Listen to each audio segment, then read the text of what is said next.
Good day, DIYers. So today we're going to start a new project. We're going to build a bandsaw. Now I know there are hundreds and hundreds of videos on YouTube on how to build a bandsaw. I want a 16-inch space between my cutting edge and the frame of my bandsaw. It's 16 inches between the deck and the guide, where the guide will go up to. So to do that, you would usually need a bandsaw with huge wheels, probably 20-inch, what they would call a 20-inch or 16-inch bandsaw. And I don't want that because I don't want to give up half my shop space for a bandsaw. I also want to use it when we go and do installs or build on location. And I don't need a trailer just to haul my tools. I'm going to be able to throw it in the back of my truck. So we're going to build a tabletop bandsaw that can do this using 4 wheels, not 2. A little illustration I drew. It's going to look something like that. And so let's get started. We're going to have some fun with this one.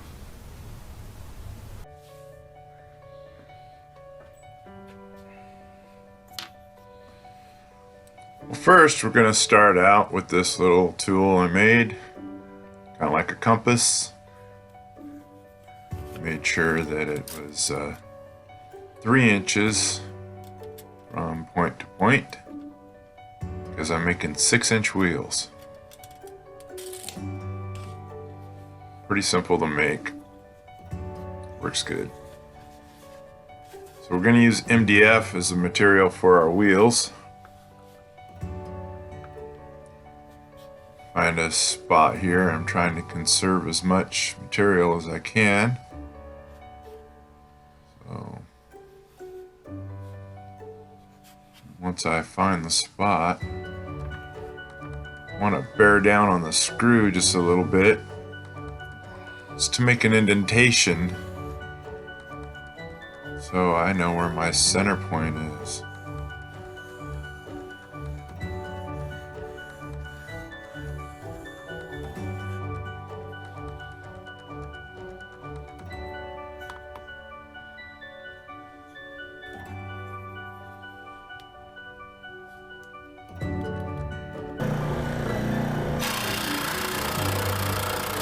I'm using my scroll saw to cut out these wheels. You could use a jigsaw because you don't have to get right up next to the line. We're going to come back and true these wheels up again later.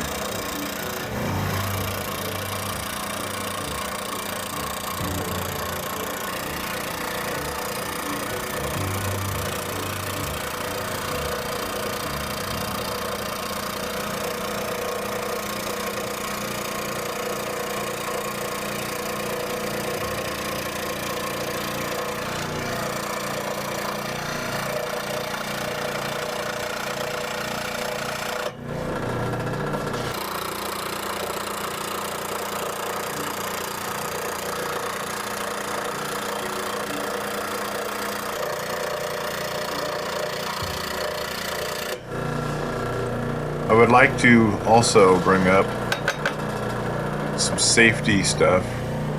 You should not be breathing MDF dust. You should have at least a dust mask, if not a respirator. Also, you should always be wearing eye protection. It's a good habit to get into that anytime you walk into your shop, you're wearing safety glasses. That way you don't have to ever worry about not having them on when you turn on a tool.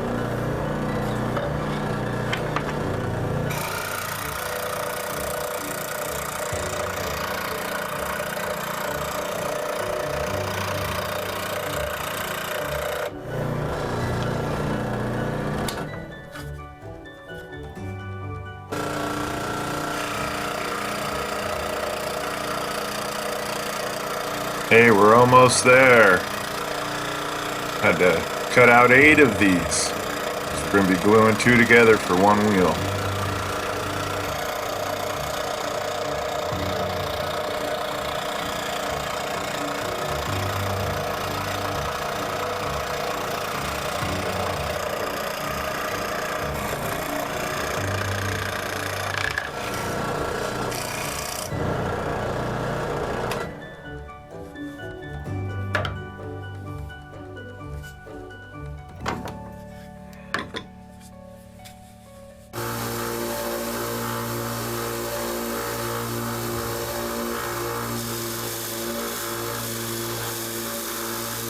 I'm using my belt grinder just to get the wheels pretty close to round.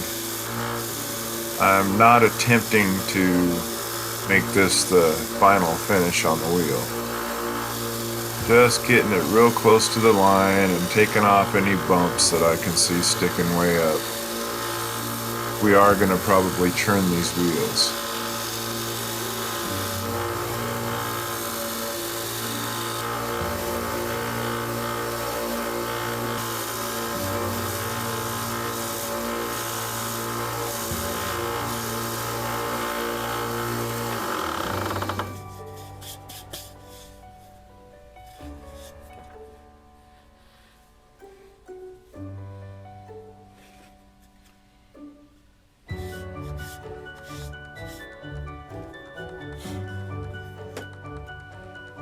Now it comes to gluing up two halves.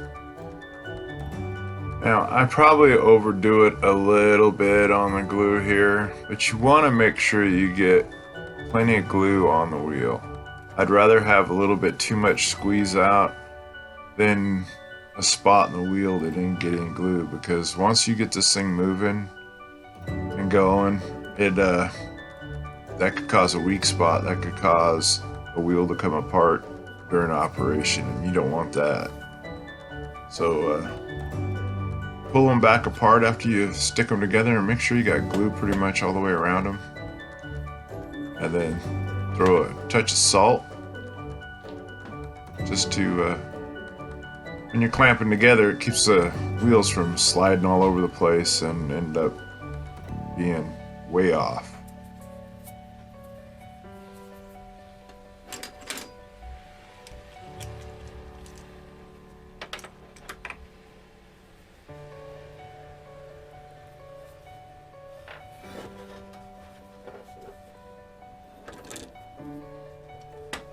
Clamping pressure is important here, but also getting the clamps evenly spaced around the wheel helps, especially later on when we go to balance these things.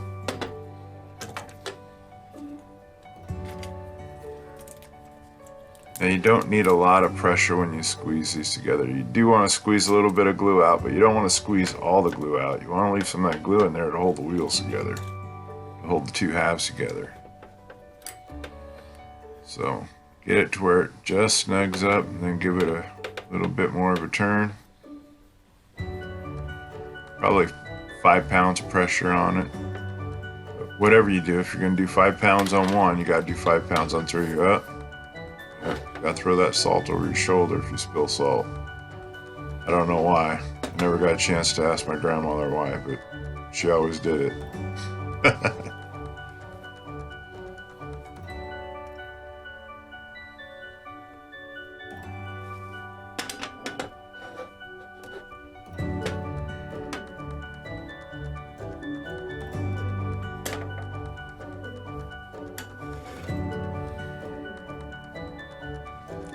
Wow, got a lot of squeeze out here. Squeeze out here, there, everywhere.